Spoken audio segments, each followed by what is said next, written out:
Day to all.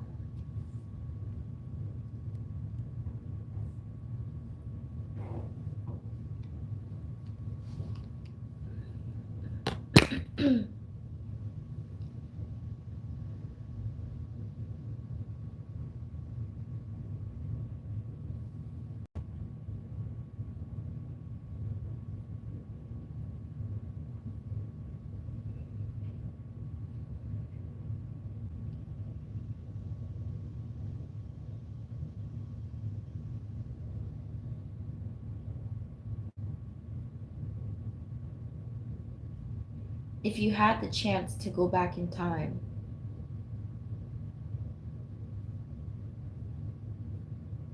would you?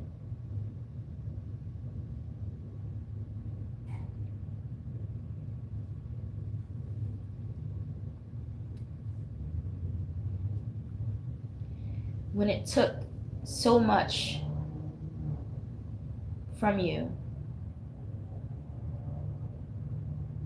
to get here,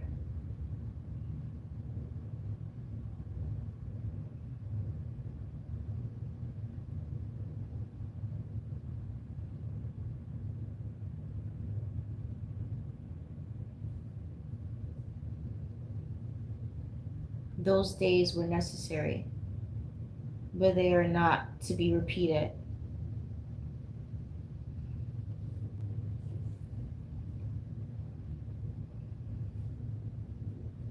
Just as certain people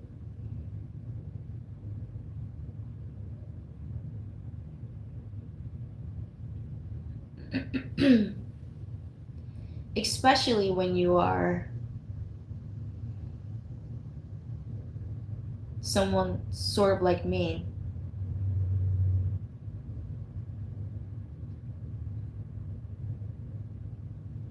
there's no reason to go back. We are on alignment.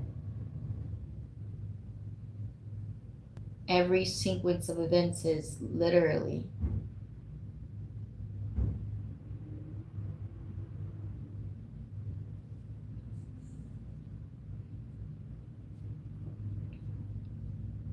brought us to this moment.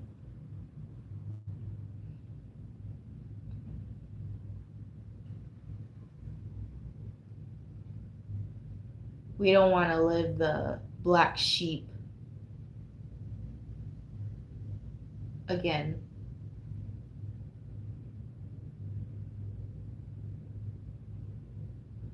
If we could choose, why would we?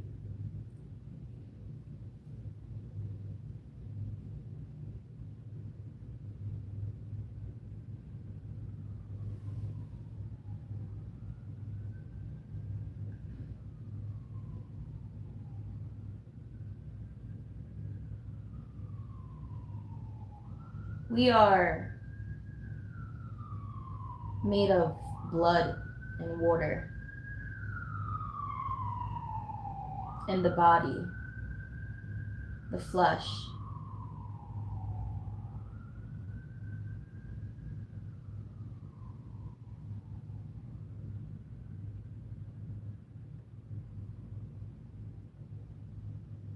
There's the muscular system, the skeleton, let's just say skeleton system, the nervous system,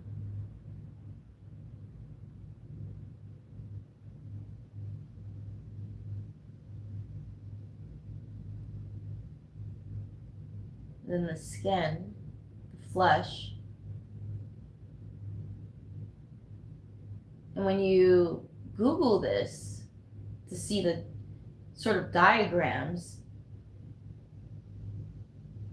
what's missing is the spirit.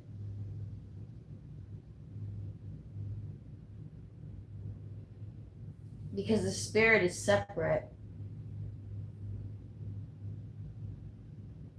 They're just showing you the body. And inside of it, looking at that, it looks like an alien.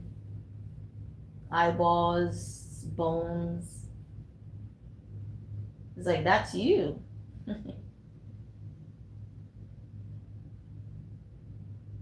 When you don't know any better, you look at it and you say, oh, that's me. I'm just a skeleton with flesh and blood and organs. But when you mature spiritually, you know that you're more than that. You just can't see it, but you know.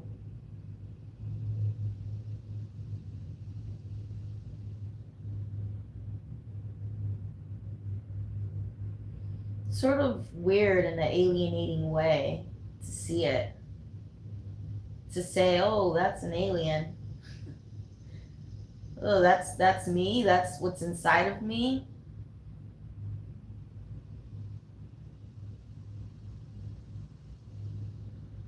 It's not abnormal to be weirded out by the body. It's a it's an entity of its own. You know, the experience of this lifetime is to get in acquaintance with it. Well, more than acquainted, but yeah, to get to understand and know it. Know what body you're in. Know your body. Because, like most people say, you only have one. So, to take care of it, because it's our home for however long. Some people die in the body. Well, pass on. Their body dies. Their heart stops. Their organs. And now the spirit, them, can't no longer um, inhabit this body.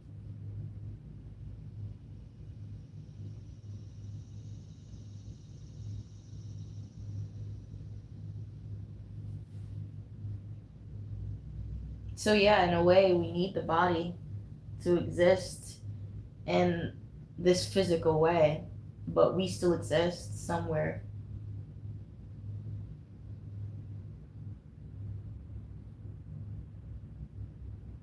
But we've all been given a body, a sort of home, a covering.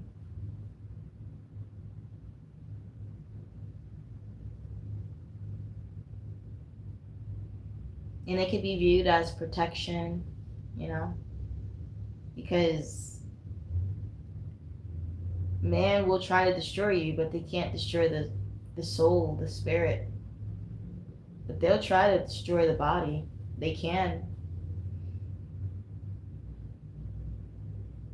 They're doing it every day with what they are putting in our everyday essentials.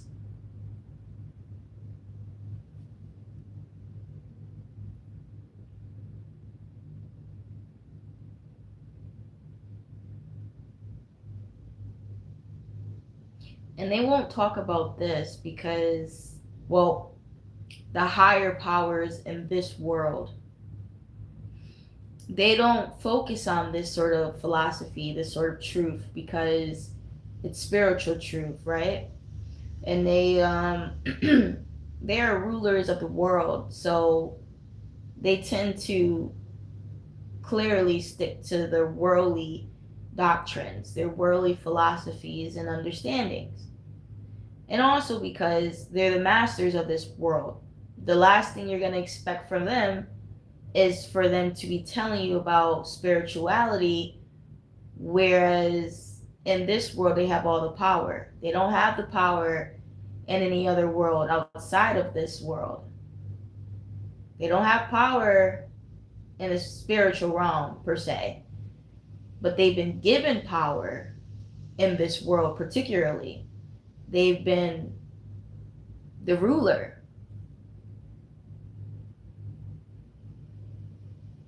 They're not going to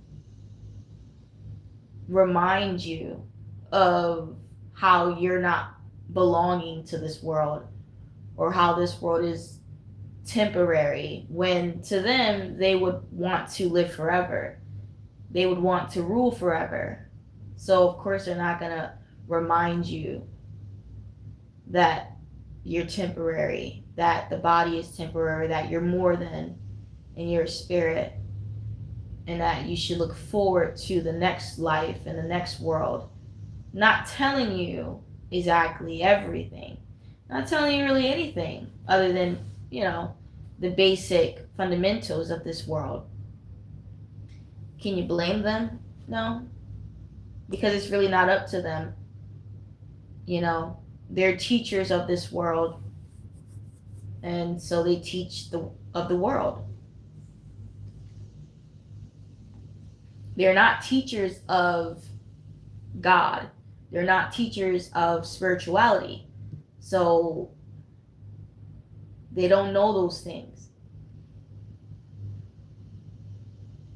But neither do they want anyone to know those things. So if they find that you know those things, they may want to know those things for themselves, but after that, they don't need you. Because to them, you are a threat.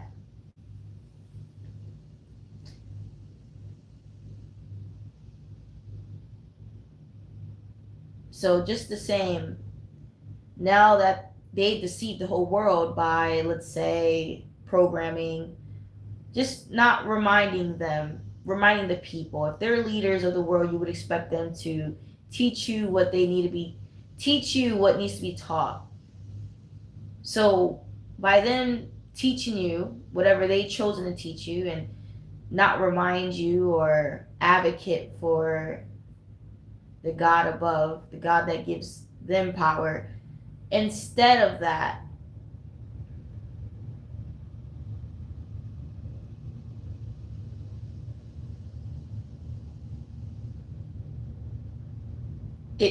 it has made the rest of these people, sort of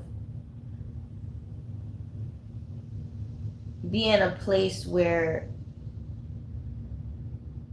they're oblivious, or be in a place where they're easily deceived. And it's not all of, the masters. It's not all of their fault. It's not fully their fault, because they're only doing their job. It's up to you, it's up to the people to search within themselves. Because if they burned all the books because that was their purpose, right? That was their job. They're doing their job.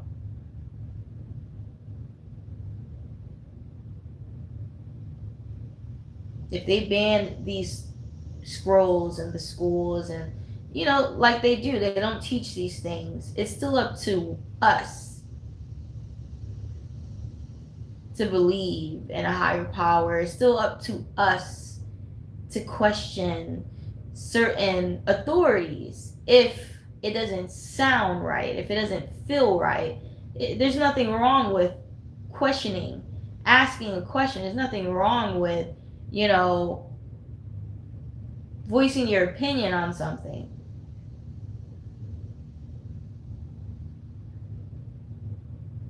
This world was made for you and me, so I should have a say so.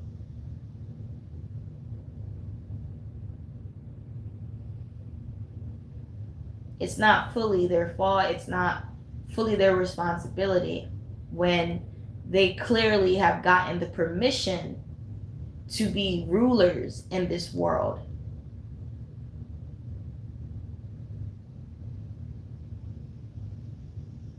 So how can we place the blame on Satan, or place the blame on just like the rulers of the world? The false prophets, quote unquote, your priests and, high officials. they have these titles, but they're all false, right? So I say they're false because the way that you perceive them, if you're perceiving them to be from God or like the righteous side of God, you may be deceived. But are they teachers? Correct. Are they false teachers of this world? No, not necessarily. But if they're coming as light, if they're coming as God, if they're trying to act like God, then there's the false. They're falsifying.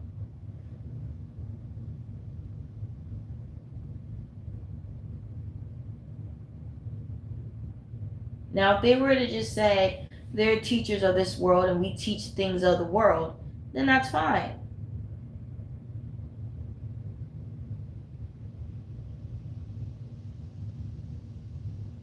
So, as you know, schooling, their institutes, you can go to school for dentistry.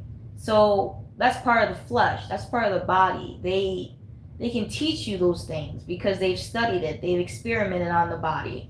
So that's correct. And that is why it's usually those higher seats, the ones that proclaim themselves to be sacred and holy and godly and righteous.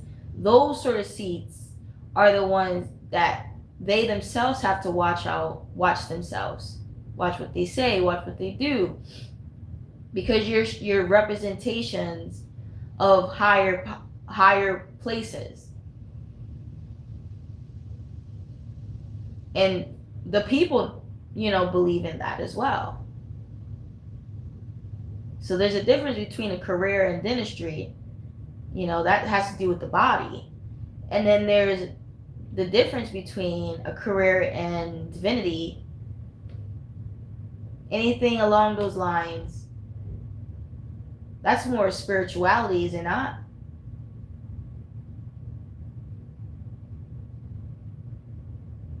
Because if you wanted to talk about the health and the healing of the body, then be a doctor and, like, say holistic medicine or whatever the case may be.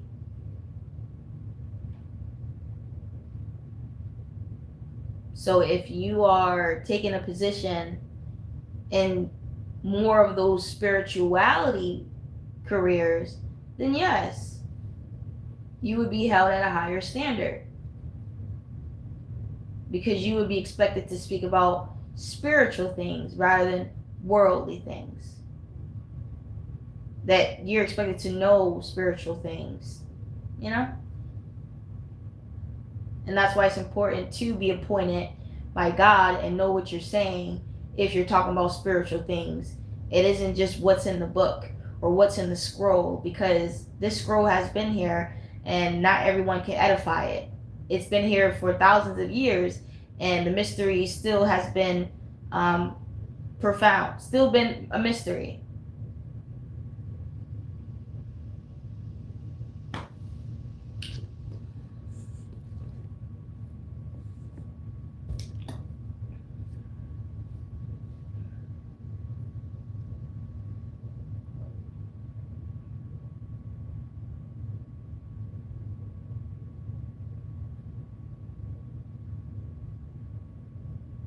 So the things that I speak would be rooted in spirituality. Of course, I speak about everything, but it's rooted in spirituality.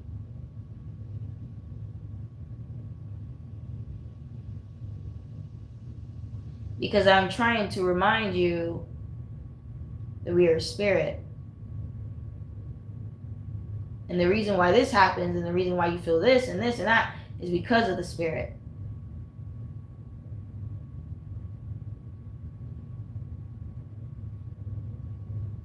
And the Bible itself reassures us. In its own way, God says in his own way how the world will not give to you the way it gives to its own. Why is that? Because of the spirit that's you, right? He says it's not that they hate you, it's that they hate me, right? And I am in you, quoting God, right? Like, he's saying the world, if the world seems to hate you, they seem to treat you with hatred, he's telling you, I know it may seem that way because all you see is you, right? The finger's pointed at you. You don't see no other person. But I'm telling you who you are in me, and you are of me, and I'm in you. So it is not that they hate you, it is that they hate me. And they see you, they see me in you. They know that I am in you. Whether you see that or they see it, that is the truth. So when the world seems to hate you, just know it hated me first and it hates me, right? Just like it tries to mock him through you, through his children. So again, he says it in his own ways, and to be able to edify that for the people, you have to be spiritually mature. I didn't go to classes and Bible studies to understand that. I understand that because I am in tune with my spirit. Excuse me. So when I read that verse, I automatically know what he's saying. I just do for some reason. And that's why it becomes philosophy, because I have to explain how I understand these things when I've not stepped foot in Bible study, or I've not been raised in the church and things like that, or I've not read the Bible until I was like 22. You know what I mean? Like, so it all becomes like a counsel now. Like, I'm filled with counsel. And that's where I get my theory from. All my theories of I'm on the council with my father. And I've always wanted to be a counselor, one of those things, like a lawyer / psychologist, counselor, therapist, something along those lines growing up. I am those things. I just don't have a physical degree, right? So I talk about how that would be a bonus because I've already become those things. I'm already those things, right? You're supposed to know who you are, to know what career to go in. So for someone like me, it'd be pretty simple. I like to talk. I understand things. I like to know things. The career best fit for me wouldn't be per se like clinical stuff, healthcare, hospital. It wouldn't be that stuff. Now I can do that stuff, but it's obvious that that's not naturally my gift. It's not a natural, it wouldn't be a natural passion because it wouldn't be natural for me. I need to be talking. I need to be, leading in that way. So that would be a bonus if I was to get a degree in that sort of careers, right? But my reminder to people is you should be already who you are. That's why no matter what opportunity I receive, what crown, what seat, it will never validate the potential in me or, my worth. Because I've already seen and built myself up to understand who I am, to see my brilliance, to know that no matter where I go, it's not me needing them, it'll be them needing me. It's one of those humbling, but for sure knowings. I know that I wouldn't ever need the world or need something from the world. It'd be the world needed something from me. You'd be like the way certain jobs would think of you, or what you would hope they would, to think of you as an asset. That you'd be a bonus to their company.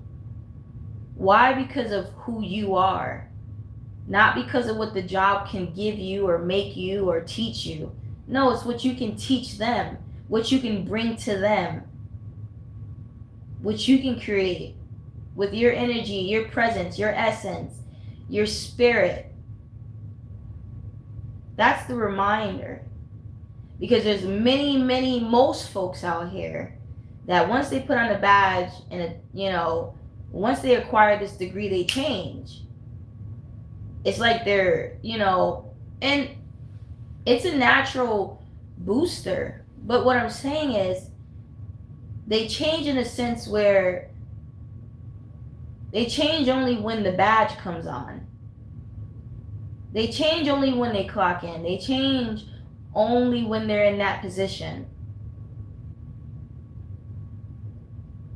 But when they clock out or when they take off the badge and they're no longer in that position, they don't have the same confidence. They don't have the same pride. And that's the issue, right? Because we all want people to feel worthy. Not just when you're at your workplace and you've been promoted, right? When you become the leader. So now you're in this leadership role, and that's the only time, you feel empowered. You should feel empowered everywhere you go. But unfortunately, realistically, and so naturally, you couldn't, because if you're not a leader, just generally, then you're going to feel that way. Until, say, for instance, you get a job and that person hires you, puts you in a leadership role, then that's the only time that you actually will feel that or can be that. And that's a you problem. But it's the truth.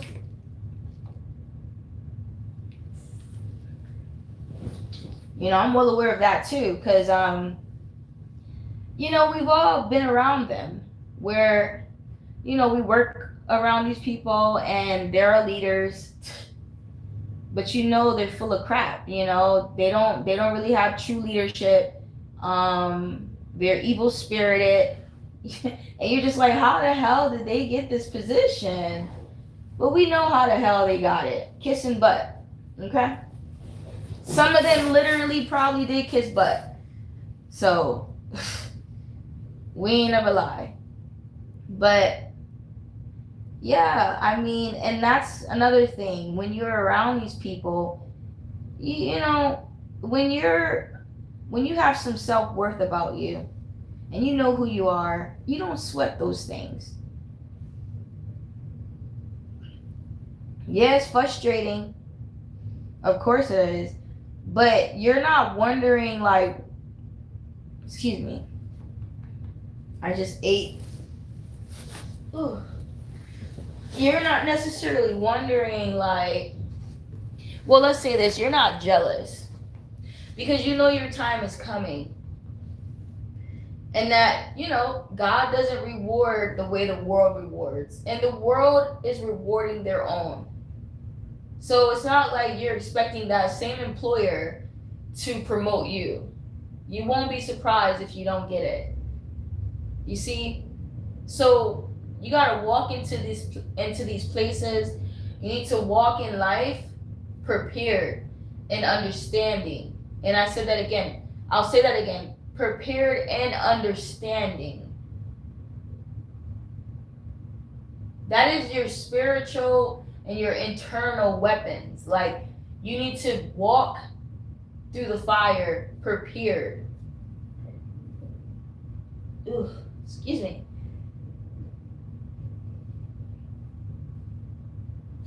That will save you a whole lot of pain. Because it's already a pain having to be among them, having to see them, seeing false prophets.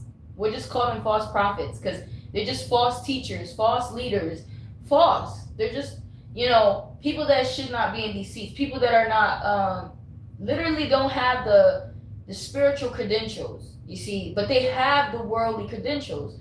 The worldly credentials could be they passed the test physically, or they kissed somebody's feet, right? To that person that promoted them, they did what they said they were supposed to do, right? If the person said, to get this job you got to kiss my butt, the person kissed the butt, they got the job, rightfully so.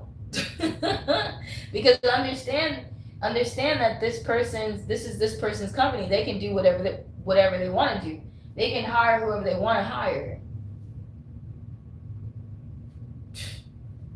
Yeah. Here in this world, because of the ruler and his minions and the way his philosophy is, things just don't be making sense. You would never think that you would have to kiss somebody's feet or literally lick somebody's big toe just to, get a raise. I'm sure fear God would be like, okay, you want a raise? Well, do something like that makes sense. Something that's moral. You could, the fear God would probably even suggest something like, what do you think you could do to work for it? You tell me, right? And you could say, oh, well, I'll clean the whole building for 2 weeks. Something, right? Like, at least that's noble, at least that's moral, rather than him saying, all right, lick my butt crack. You see, that's not moral. You see that's mockery.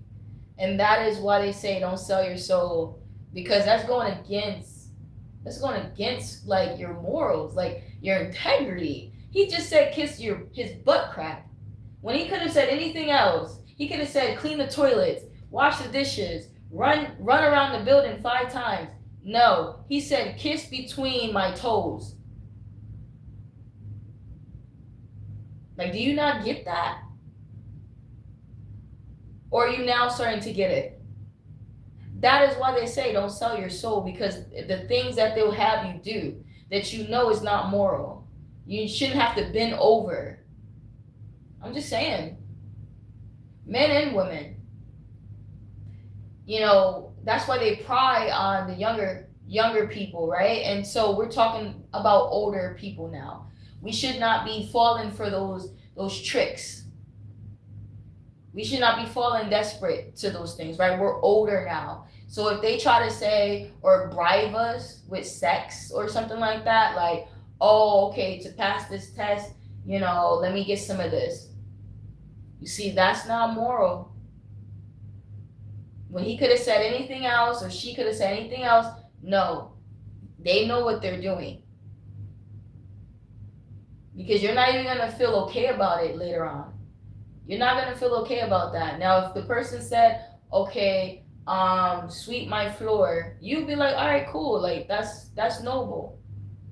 That's moral. That makes sense. Like, that's fine. But if it's going against your spirit, if it's going against the spirit, going against the grain, going against your morals, it's deep. There's a difference. You should never have to give up your butt. You should never have to give up your virginity. You should never have to give up those deep things, right? Those sacred, right? It's a privilege, right? Like they say, it is a temple. If anybody's trying to get in there, trying to sway you, trying to bribe you, don't do it. I understand when we're young, we go for it, but I'm talking about people that matured, okay? People that are evolving, wanting to evolve. It's the time for it. We shouldn't have to wait till we're 40 or we're 50 or 60 or 100 to realize this. The younger generation, 20-year-olds, they realizing this, you know what I mean? So it's just like, what's your excuse? I think a good thing about it is, there's people out here talking, that helps the younger generation. People like me reminding, like, it helps them. Whereas when we were growing up, what did we hear? Yeah, we didn't have, social media in that way. But I mean, shoot, we didn't need to. Like, we were always together in a community. We still didn't hear nothing. All we wanted to do was party. That's it. You didn't hear nothing. Any old wisdom you heard was from Granny, and that's if you was able to go to Granny house. Because there's always something. It was always something with, some dysfunction. But the only person back in our days that held wisdom was the grandmas. That's it.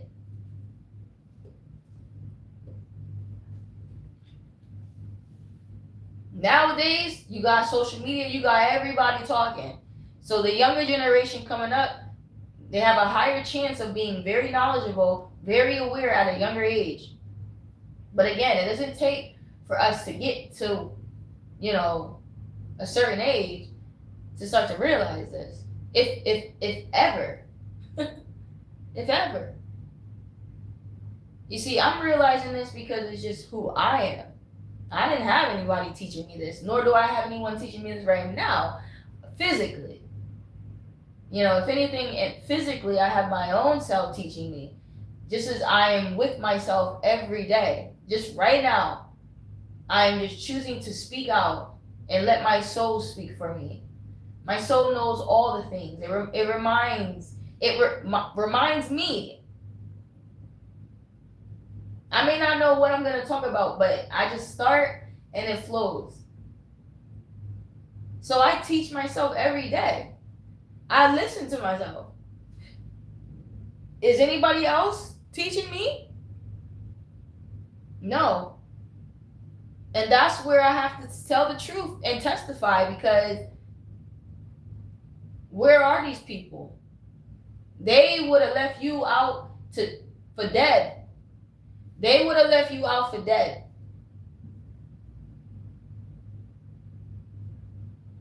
Dried up dead. Corpse.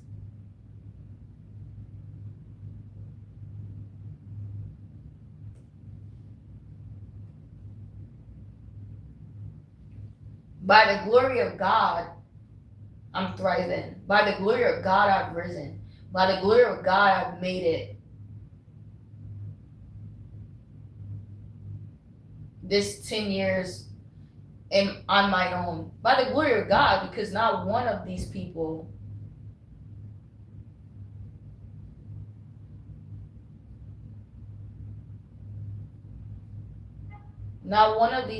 ever helped me, asked me if I was okay, or asked me if I need anything. Nothing. They would have left you for dead.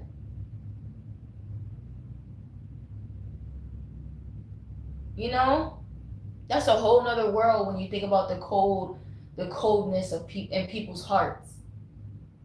You see, I never really reflect on it because I never needed to. I didn't need them. I never asked anything of them. But just to know the other side of it. What if I did need them? What if, just the simple fact that what if I was waiting for them? What if, what if? That's crazy. Like, when you think about it, like, if you were ever expecting them to ever come to you, come and love you, or, be there for you, or just check up on you, you would have been for dead waiting. You would have been already dead.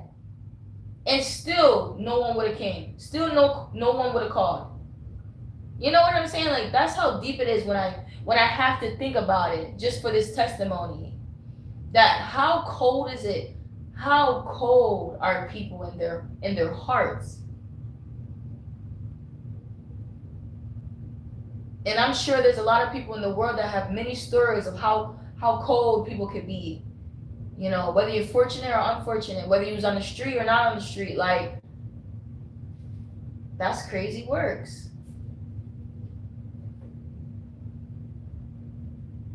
That's really crazy. You know, and as much as I don't like to reflect on those sort of things, it's the truth though. And I know there's so many people that are going through that. So many people that have people in their lives that have been this way to them. You know, whether you rely on them or not, it's just like they exist. They exist. And what's sad is they might even be the same ones that, you know, may be expecting something from you. Or maybe wanting to be in your life somehow. Or back into your life. And it's just like, that's crazy works.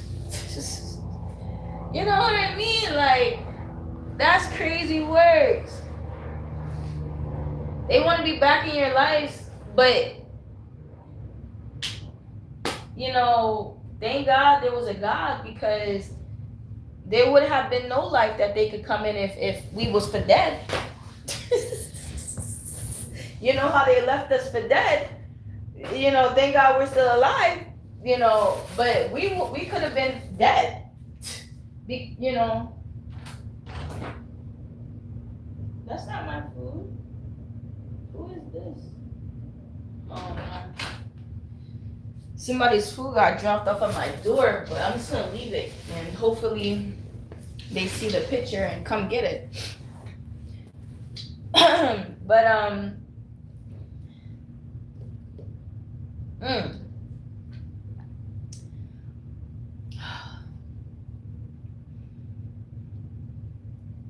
yeah, it's crazy because,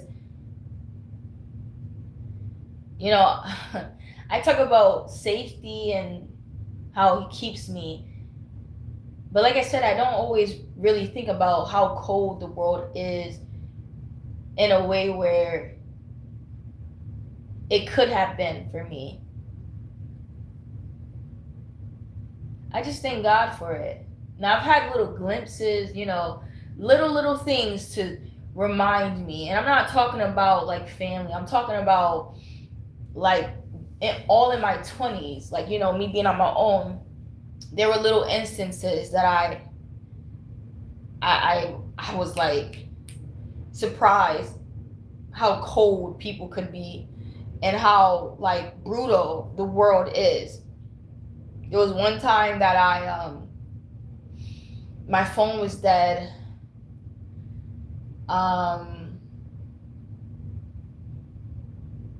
I think I was washing clothes that day and I got dropped off somewhere. Long story short, my phone died and I couldn't call a ride. And I was like far from my home, maybe like 30 minutes.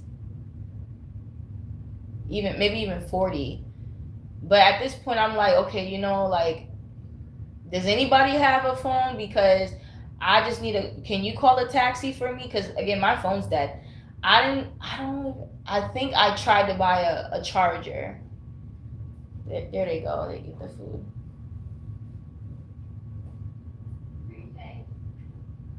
Yeah, so I remember buying a charger from the gas station that was like almost $20, which was crazy, right? But what's so crazy is I'm at the gas station and I'm like, hey, do you mind charging my phone?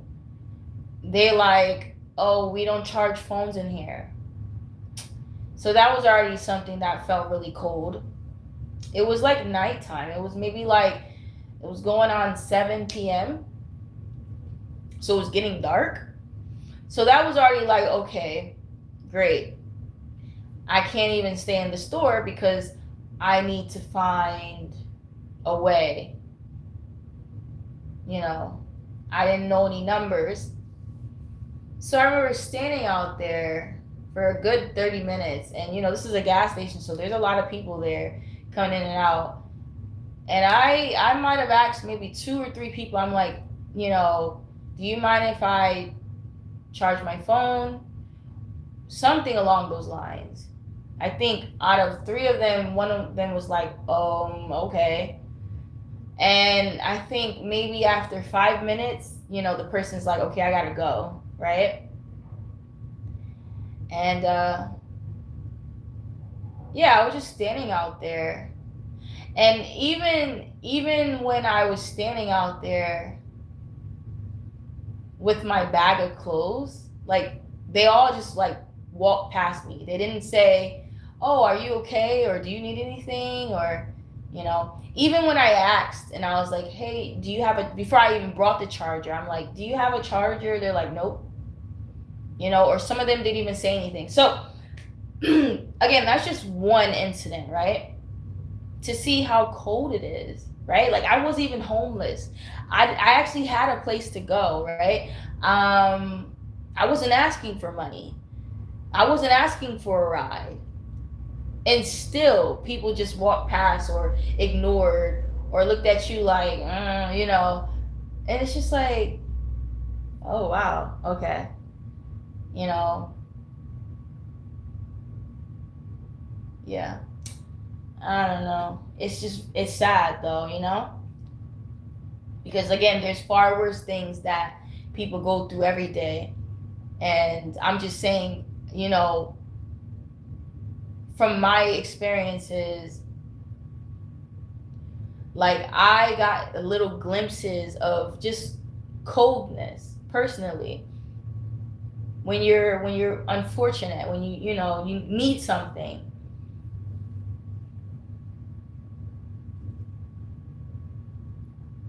It's very sad because not everyone is like you.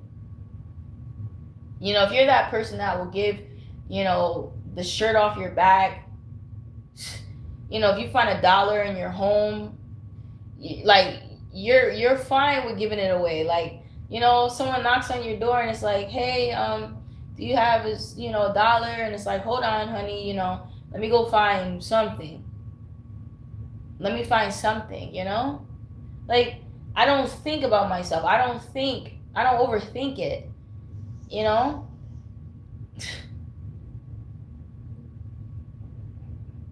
Not everyone is like that. And hey, I get it. Let's not force these people to be, right? If that's just not who you are, that's just not who you are. But I'm just here to acknowledge it, that it's just like, honestly, I would rather people be more like that, right? More like me. But I'm not here to force you. I'm just saying that it is very cold. It's very cold. And not only that, it's just, again, not everyone is the same. Not everyone has a big heart, Not everyone thinks about others first. They think about themselves first. And it's not to say that's an issue, but it's just the simple fact that, we're not all the same in that way. Like, I don't think about myself first, especially if I see like a child, like, because in my neighborhood there has been children that will come and knock on the door. They children, and I always at least know I have something, and it makes me have to testify about it because it's the truth. And I could make nothing, right? I could have like $200 in my big account, literally. People would never know that. People would never know it based off my actions. No. That's why you should never judge someone off the surface. Just like a rich person, you would have never known that they were rich based off of how greedy their actions show. Just based off of, compare me to a rich person, or maybe you don't know who's rich and who's poor, but best believe we both get a knock at the door, and the old lady say, or the child says, hi, do you have $1, or do you have some spare chains? Chains, I can't even say chains. Change. Do you have some spare change? Do you have some food? Something. Anything. My reaction is, hold on, honey. Hold on. I'm like thinking like, hold on, where did I put that $1? Because I don't really have cash on me, but I know that I stashed something, right? And then I'm looking in the fridge like, okay, what do I have? I know they're not gonna want no peas. no bag of peas, but I'm still looking, you know? That's my reaction. Then there's the other person. Their reaction is no. Just no. They're not thinking about it. Just no. They heard money? No. Now, in the kids' eyes, if you were to ask that person, who do you think is rich? They would have been like, maybe the person that gave me the $1. And to their surprise, the truth is, no. The person that gave you the $1 was the poor one, okay? And we're not saying poor like, oh, they home, you know, just, you get it. The one that doesn't have much. The one that said no to you and closed the door in your face, that's the rich one. Can you believe that? They'd be like, no, I would have never thought. Right. So I can see why those scriptures are true, because people like me exist. And I read those scriptures and I find myself not alone, because I'm like, why do I act this way? Why am I like this when I don't have a lot of money, when I don't have much, when I'm alone? Right? I should be the one hoarding things. I should be the one keeping all that I have, because I don't have support. I don't have any of those things. In this economy, and being a woman and black and independent, like, no, you know, but for some reason my heart is not set up that way. My mind doesn't think like that. My mind is like, okay, hold on, give me 1 second, okay, honey? Like, I adore them, you know. I look at it as like, you know, they're precious. I need to take care of them. That's the way my mind and my heart is. To the other person, I don't know, right? Let them speak for themselves, but it's clear as day that they're different. So when there's a verse like that, talking about, you know, pretty much in my own words, that, you know, could you believe that the rich are the greediest and the poor are the most giving? And it's like, I do, Father, because I'm one of them. You know, it's not because I'm supposed to be, it's just because I am. But remember, this is a prophecy. So it's written about people like you, right? So yeah,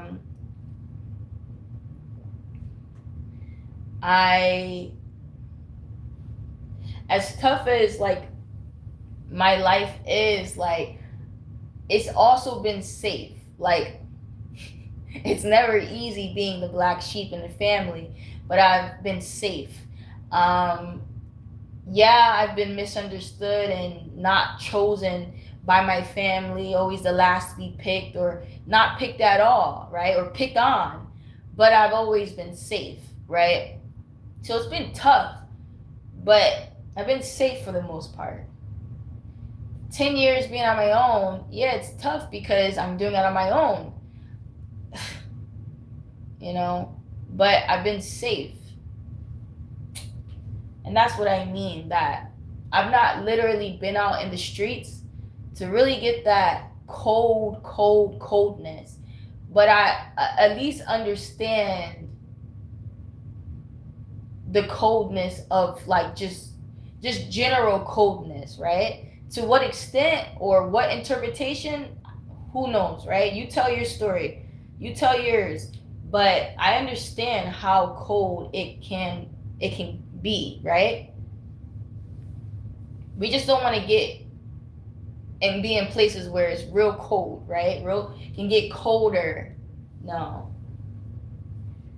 So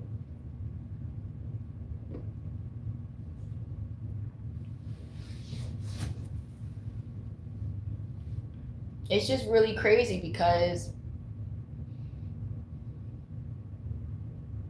like I've said before, you know, that same person that's cold can be really, really warm to everyone else.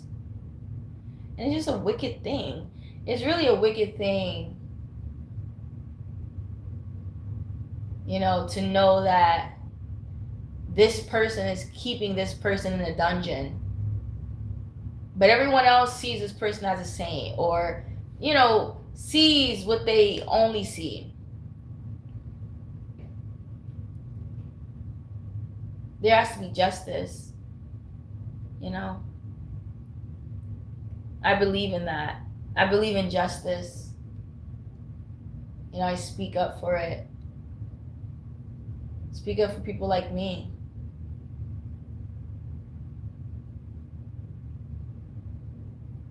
This has been an ongoing thing, this place, as I've spoken before and, you know, previously. I'm just older, but this is the same thing. Me knowing the truth, me, you know, professing it, whether just to myself or now on live, where someone can hear me. But this has always been the same. Just every year goes by and I get older. But I'm still the same, and the truth is still in me, and I still speak for justice. It's really deep because I know how important it is to not give up, and not like for myself, not give up on me. No, I'm saying just keep doing what I'm doing. I don't know how else other way I can say it, because I've been saying it in so many other ways. How, like, if I'm not doing this, what am I doing? Like, I get it. I can take a day off. I get it. My days off be when I have to go to the plantation. That's a day off for me. And then when I get to go home, I'm still clocking in, you know? But that's my point. What am I supposed to be doing if it isn't this? And don't get me wrong, if there was people to enjoy, then let's enjoy each other. But that's not everybody, and that's just not every day. It's not every day you get someone decent or just decency. So we can wait for that. So I'm not like worried too much about those things, right? Like, again, the world, I'm not missing nothing in the world. If anything, the world is missing me. So there's no FOMO. There's none of that. My purpose with what I'm saying is,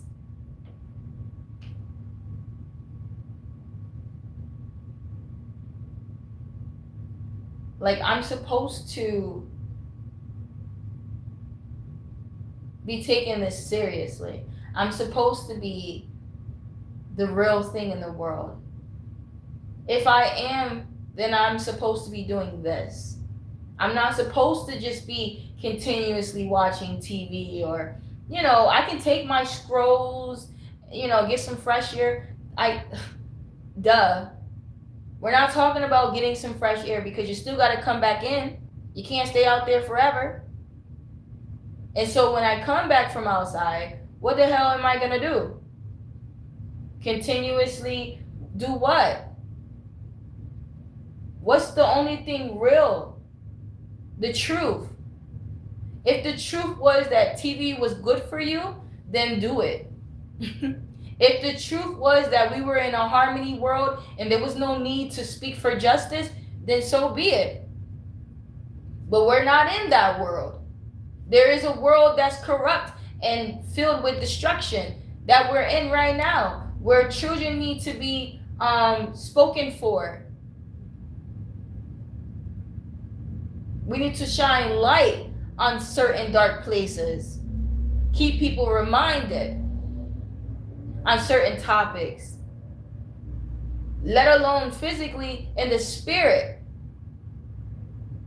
It is my duty as not just a spirit, but being in a body, being a human, that experience. It is my duty to know, to see, to hear things. And if I see something, I need to say something. And if I know something, I need to say something. And if I'm thinking something, I need to say something.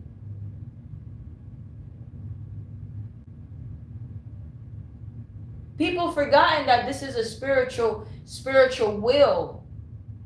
That, yeah, maybe there's no one physically that hears me, but spiritually they do. And they're waiting for me. They're waiting for this. God is the one that controls all of this. You have to speak in the spirit. Speak. Spirit, speak. Stop waiting for someone physically to hear you.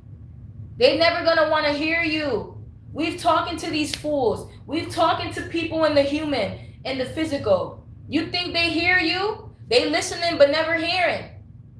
They seeing but never. They listen. Listen.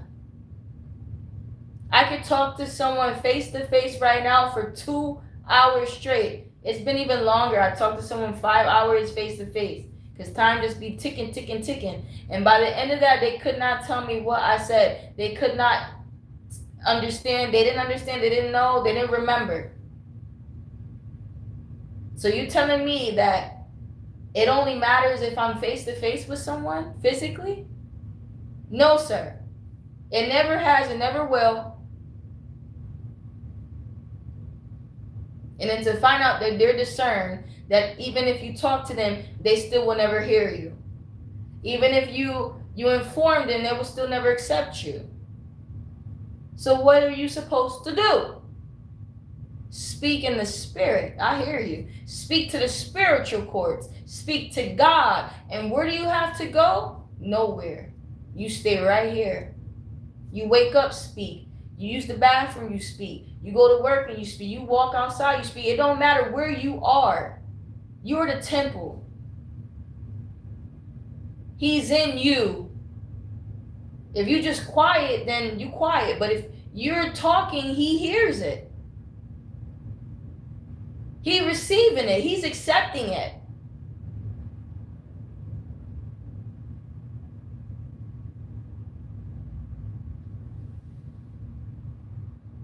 This is my duty. But do I ask for money? No. Do I need something from the world? No. I give to the world. I give and I give and I give. I never ask for nothing. With having nothing, that should show you everything else. I shouldn't have to always break it down for you, literally. I have showed you the truth. I have told you it. Now, open your eyes and see. Open your eyes and hear. You should be able to now because of knowing me. Why the hell would these people ask money from you? Why the hell would they need anything from you when they're the ones that's supposed to give to you, the ones that are supposedly appointed by God? And at that, they actually have money. They're actually wealthy. They're given money from the government. Why the hell would they even need you? They even have careers. They get paid for it and still ask for money. It doesn't make any sense. And I'm in the leastest places. Don't make much money at all. Don't really have a big career or anything like that. But I don't need nothing from you. All I want to do is give. But people can't see that. And that's what's heartbreaking.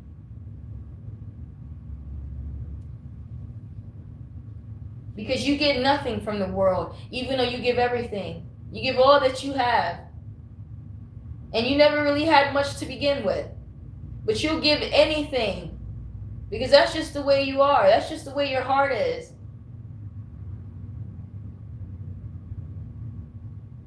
You look at children and you see yourself.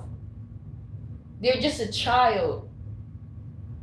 They can't defend themselves. They can't work. How are they gonna feed themselves? Just give what you have. I get it. You're thinking like, where's their mom? Where's their dad? It doesn't matter. It's not like their mom came knocking. The children did.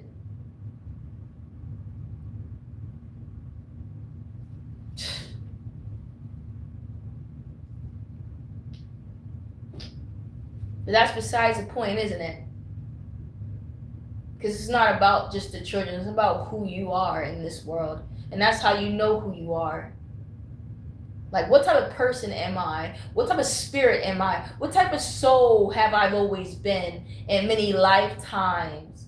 Well, look at yourself. Look at your actions. When no one's looking, we're not talking about your imperfections. We're just saying just the pure part of you. When, like, again, someone's asking you of something, what is your reaction? Is it just to be like, hell no? Or is it to be like, I only have a quarter. I don't have $1 though. Or you're just like, no, I don't have nothing. That should tell you who you are. And on top of that, most definitely if you are a rich person, or because a lot of people don't like to be called rich, if you're a wealthy person, you have a good amount of money in your savings, and you're still like held to the no, something ain't right there. Because you telling me that you can't just give $1.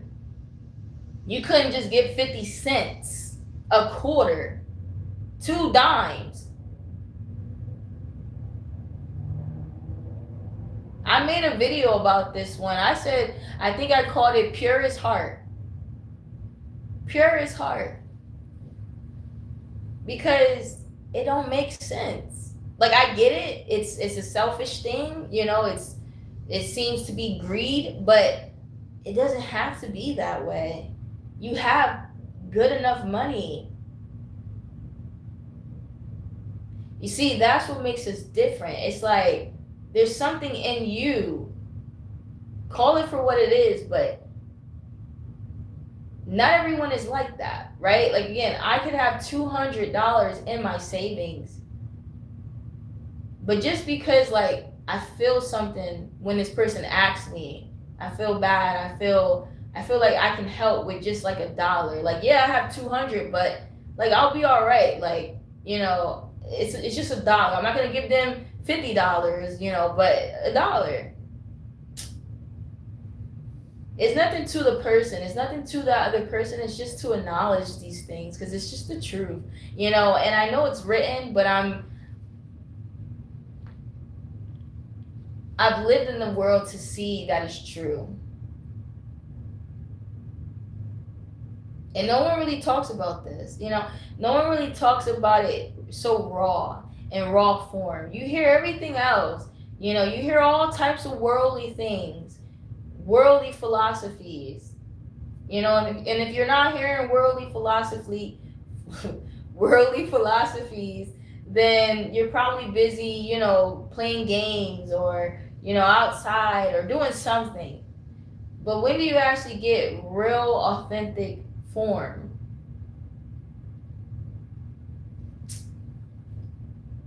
And this is the only thing real.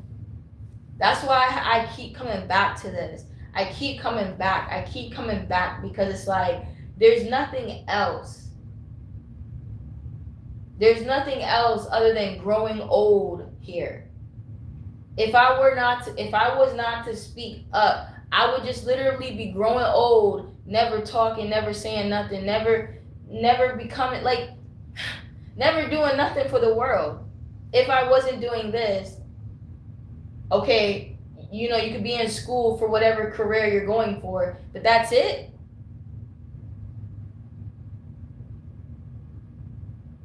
The hell, I don't want to do that for the rest of my life.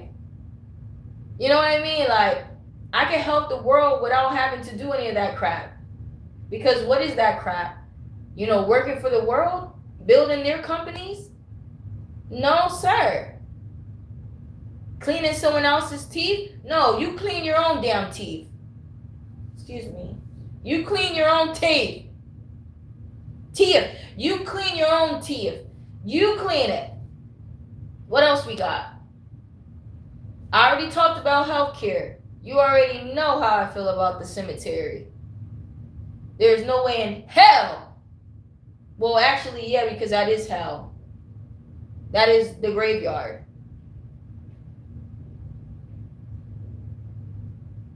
Like, seriously.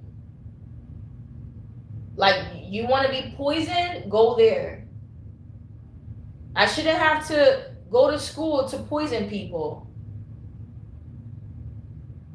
But all because the higher powers wanted to take away natural remedy, now we have careers in healthcare. So now we got nurses and doctors giving out drugs to help save this person's life or prolong their life and make sense of it. Nigga, no. I'm going to talk about the raw form of it. The raw form of it. I shouldn't have to go to school to give people drugs. And I should not have to advocate for it. When really we should be advocating for natural remedies. Bring back our natural remedies. Leave our Mother Nature alone, you freaking wickedy. They keep poisoning her soil so she won't grow. And now you got to go into certain places in the world to still find that they have apples and bananas tree. Come on. You know, you got to go to some Caribbean place for you to realize, oh, they still have natural trees here. Oh, okay. Their land is still fruitful. Right in their backyard. Again, the raw form of it. I love my doctor. I love my healthcare workers, duh. But we got to talk about the truth. Think. Wake up. Wake up. You know how some of us can administer vaccines? Well, guess what? We administering poison. We should not have to do it. I get it's a career now. I get it's a high-paying career. You live in comfortable. You get in your house. You get in your things. You get in your life together. I don't give a dang. Dang. It's like it all becomes so greed now. It's like no one really thinks because, oh, they're getting paid. They get good money for it. They got flexibility. They have security. Don't be too sure about that. You may have security in the physical. Yeah. But the physical is temporary. And that's my point. We should not have to continuously have to work outside of ourselves. I'm working right now. Did I have to step outside of myself? No, I did not. Did I have to harm someone and inject them with poison? Or no, I did not. I can talk to them, their soul. I can heal them. I can heal their broken hearts. I can renew their spirit. Shoot, I'm just like one of them. It doesn't take drugs. It doesn't have to. Rebuke it. You know? I get it's just what we have right now, so do what you have to do, but with precaution, you know? Yeah, until they bring back our natural remedies, then we can actually start, you know, finding what works for our natural pains in our body, right? We had enough natural trees to produce the natural fruits and veggies and herbs. We will be taking that consistently to see there's no pain in our body. We won't have to deal with monthly menstrual cramps because we're getting our nutrients, we're getting our minerals daily, but we're deficient, so our body's not healing as properly, our body's not healing as fast, and the pain is truly unbearable. And now look, guess what? The devil has his hand out with, look, we concocted this potion called Motrin. You're gonna need it. You're gonna need it unless you're gonna puke your brains out. You know, you're gonna need to take this, you know, in order to go to work tonight, because if you don't, you're gonna be fired. Because they don't give mercy or grace to women with menstrual cramps. No, they don't. No, honey. I never lie. There's no holiday for women with menstrual cramps. There's no PTO for women with menstrual cramps. You know what I'm saying? That's a whole nother topic. We should at least get 2 days PTO a month. You know, and if that's pushing it, then a day. Every woman should get at least one free day. You know, like a free ticket. Use your ticket for whatever day. Hopefully that's a menstrual day. Okay, that's your business. But you're obligated, you know, because if you respected women and the woman's body, because we bear you, we bear your children, and that's the whole process of it. While our lining is shedding up. But you can't give us no grace, not one day. I'm sure you can spare that. All the strong men that say they Hercules, well, they can handle one day without us. Shoot, they've been doing it from BC. Were they not the hunters? And the women stayed home with the children and kept the house warm with the porridge? Yeah. Stop with the excuses. You just don't care. You don't give a dang. Because you're unfair. And you probably hate women. That wouldn't be surprising based off of the statistics and the evidence shown in all these shows and movies. Yep. But I'll leave it there. I rest my case there. As you can tell, I have many cases. They all flow into each other, but I'll leave that one there. Maybe. I don't know. It's the spirit. I can't control the spirit. I actually would love for the spirit to be free. So, matter of fact, we don't muzzle the spirit. We don't chain the spirit. The spirit is free. And the spirit searches all things. I hear you, Father. I hear you. Ain't nobody safe. Okay, true. Ain't nobody safe. We going places. We seen things. We know things. You can't hide. So yeah.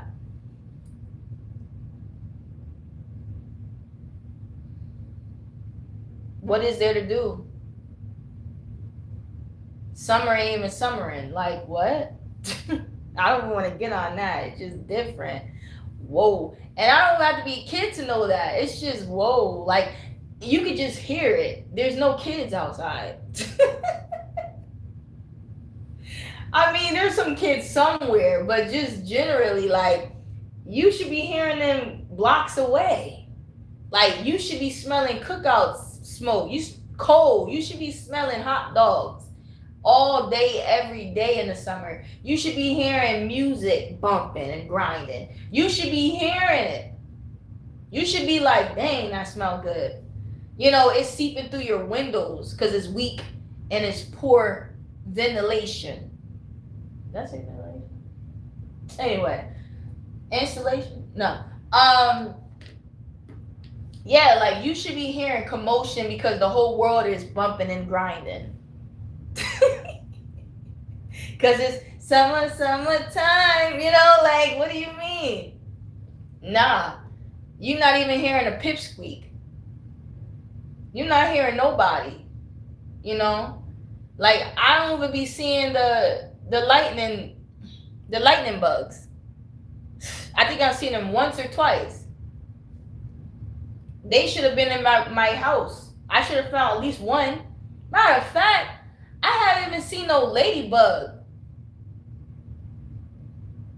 And I know for a fact because I would have picked one up. I have not seen one in my house. I've not seen a green. I've not seen a red or orange one. That's an abomination.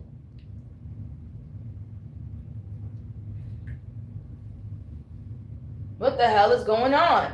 Well, we know what's going on. But I'm just here to remind you. Something ain't right. Something ain't right. There's too many signs. Like, summer is over? I was still waiting for it to begin. And you know it's bad when every apartment complex got in-ground pools, but they've been closed for 10 years straight. When all they had to do was clean it. For 10 years? Y'all don't even care anymore. Y'all don't even care for the children. Y'all not even thinking. It just doesn't, a lot of, it just don't make any sense. Like even right now, my windows are open. It's okay, now I get it. It is Monday. But still. Oh God. Still. That's what I mean. Like they're back to school, but I'm just saying, like, when did they get out? When did they get out of school? I've not seen no kids unless they all went to boot camp or summer school.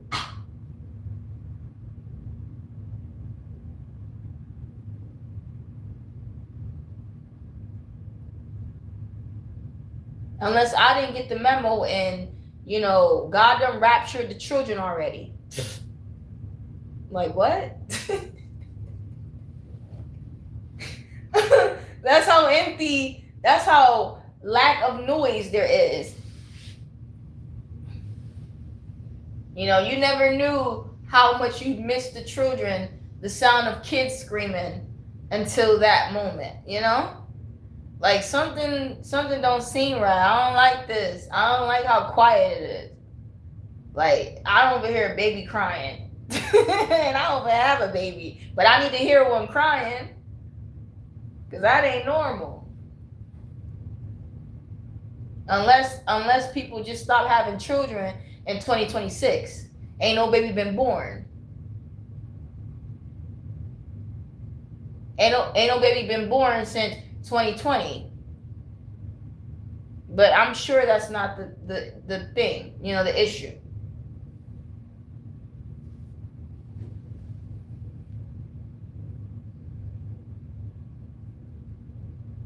What's so sad is, like I was saying, when I did encounter some children, the few times, they was coming to ask for something. They wasn't out here playing. No, they was not. They was going door to door. So sad. And they shouldn't even have to do that. They're going to strangers' doors. Because their parents clearly don't want to do the work. Whatever the hell they're doing. You got the children out here going door to door asking for money and stuff. They should be playing. This was their summer. You see, I'm old. I'm auntie now. I'm doing my work, I mean, I have no choice, but I'm doing my work, okay?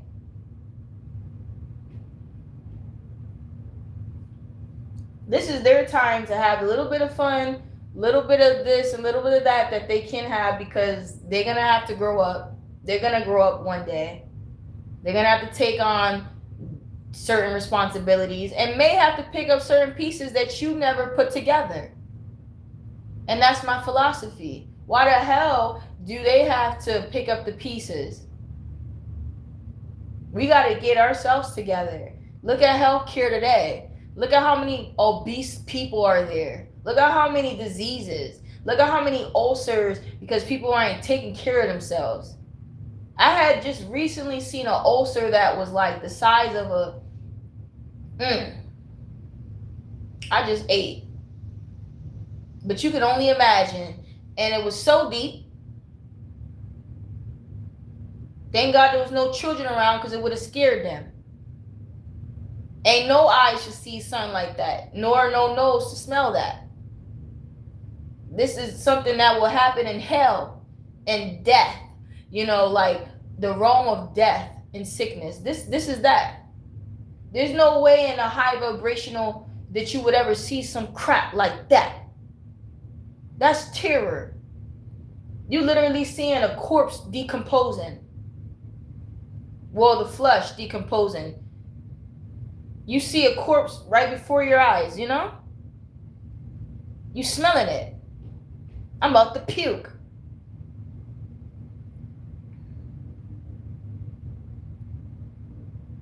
I'm about to puke. But old little Tay-Tay want to be a nurse one day. Bless your heart. Bless your heart. Because I'm running the other way, okay? You know what? So be it. If I have to take a pay cut, so be it, my God. Because for so many reasons, there's no reason why I have to put up with that crap.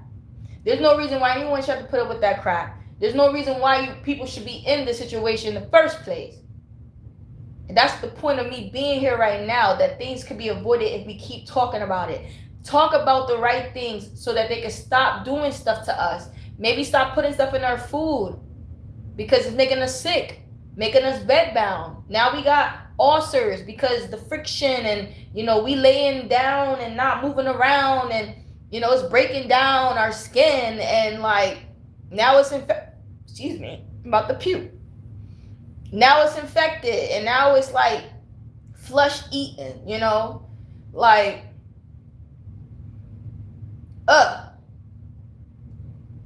and then gotta worry about the actual person complaining, talking about I don't want to be touched.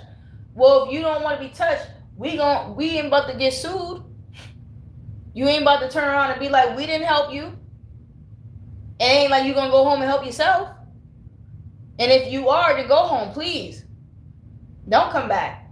It's just a lot of things. A lot of things that little Tay-Tay shouldn't have to go through. Little Tay-Tay shouldn't have to even step into a cemetery. I'm in a hospital. They shouldn't have to step into any of those things to be considered a job. Like, that is not a job. That's a zombie apocalypse.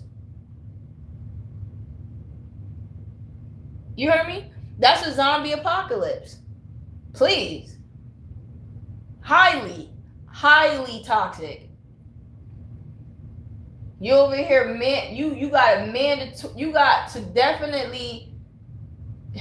They will force you to vaccinate because it's highly toxic in there. You won't have no options in there. Okay? Ain't no religious purpose. You getting it. You getting the vaccine. Unless you got a false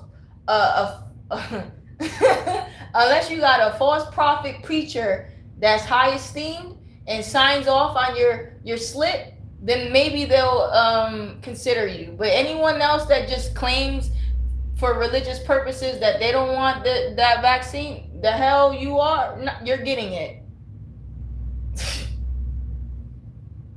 They be discriminating. You gotta literally be joined at a cult. You gotta be literally in a cult for them to consider your religious exemption, okay?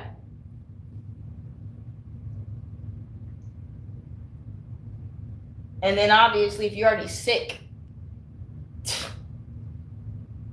the least they can do, oh, she's sick, she has a doctor. Well, the least we could do is not give her something that's gonna kill her, because it's already gonna kill us, long down the line, 10 years, 25, 2 years, because the whistleblower is coming out early with it. 10 months later, they saying, oh, well, the vaccine was poisonous and it caused the fetus to die early. well, thank you for coming out 10 months rather than 10 years later. Thank you, whistleblower. They need to be protected.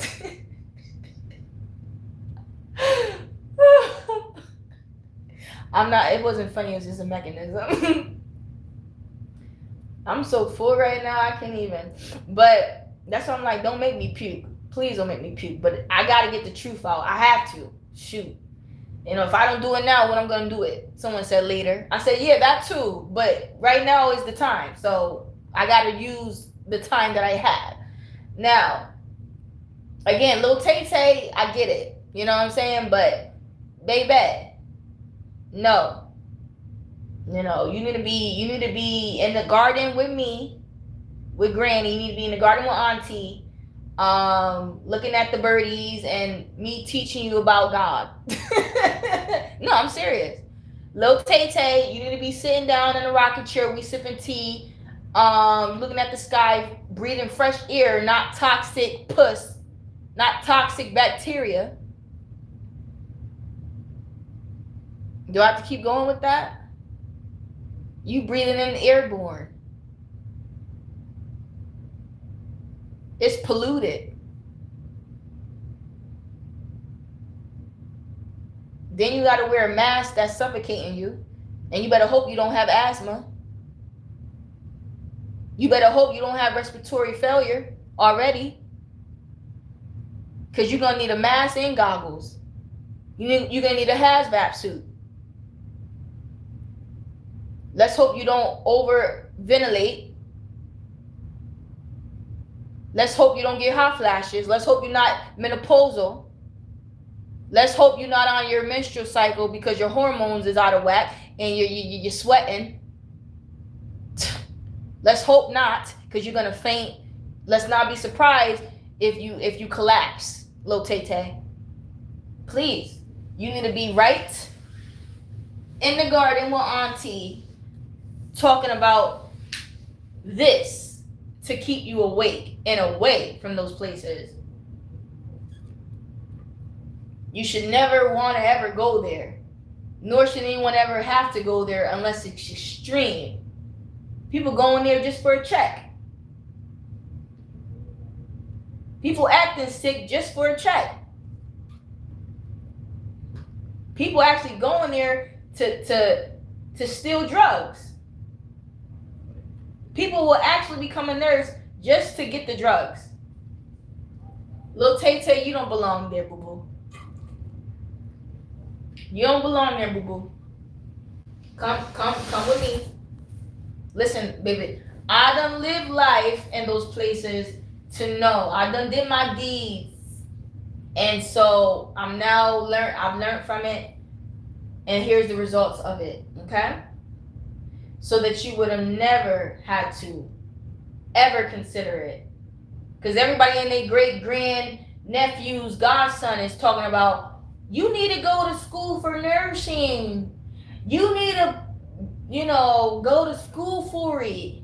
It's good benefits. It's going to pay you. It's going to make sure you're comfortable in the future.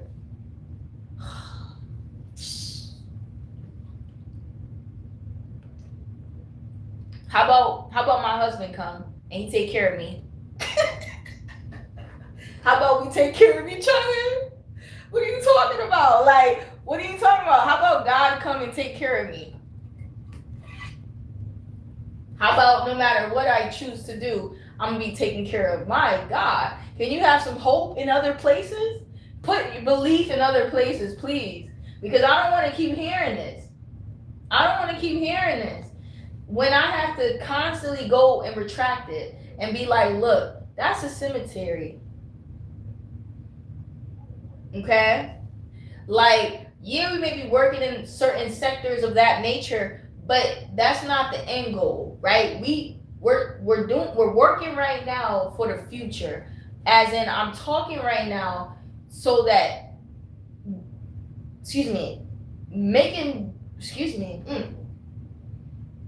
I'm out the pew. This case needs to be closed. All right. I'm making this aware so that we don't ever, so that, again, nature should be the priority. That's the whole point. Like, stop advocating for it. Start advocating for more of a holistic lifestyle, more of a natural lifestyle. Stop supporting it.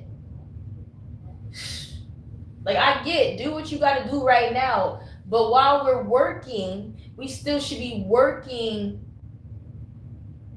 in our Father's house as well. We should be working for nature as well.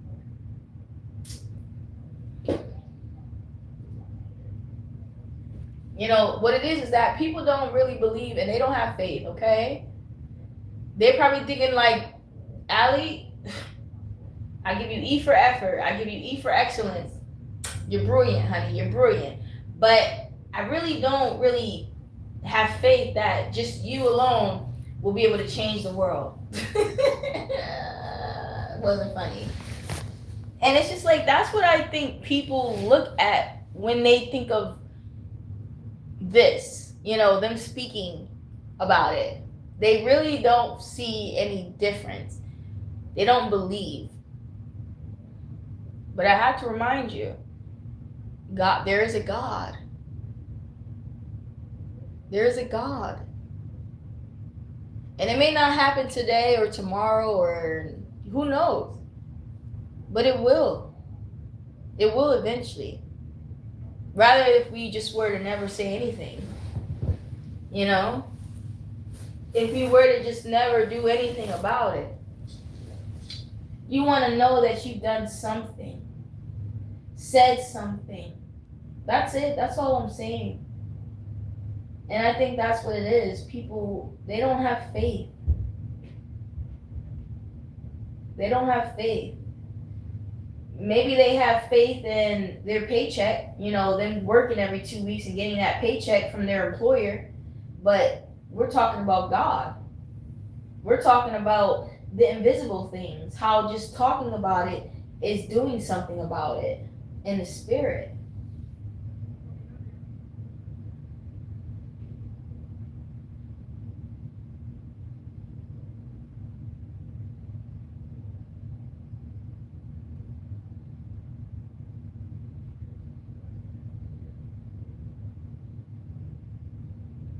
So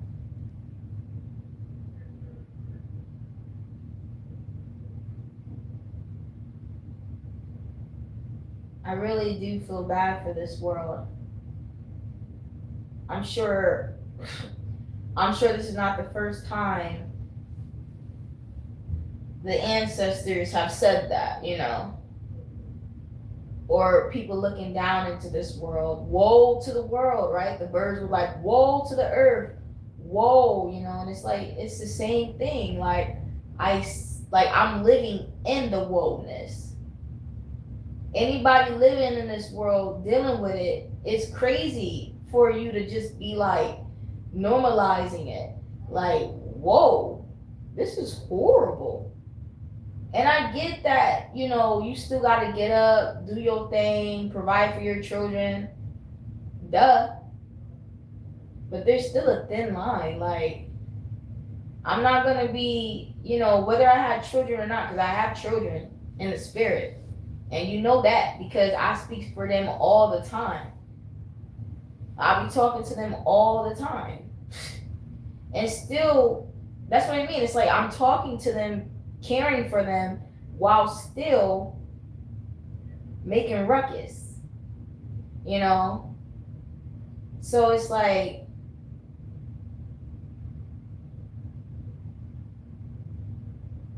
it's always time for God. It's always time for the truth. You know, whether the kids are in the room with me or not, like, we all gonna be talking to the Father, the Creator. You know, you say He created all of us. He created all these things for us. All the righteous things, all the good things, all the natural things. He created it. That's why we thank Him. We look up into the sky and we give glory to Him. We appreciate Him, you know? Because you exist, I exist.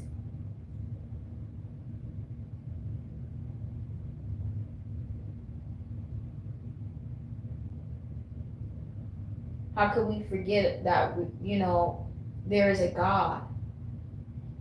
And I know hearing that, you're just thinking like, oh no, I never forgot. Yeah, you kind of do.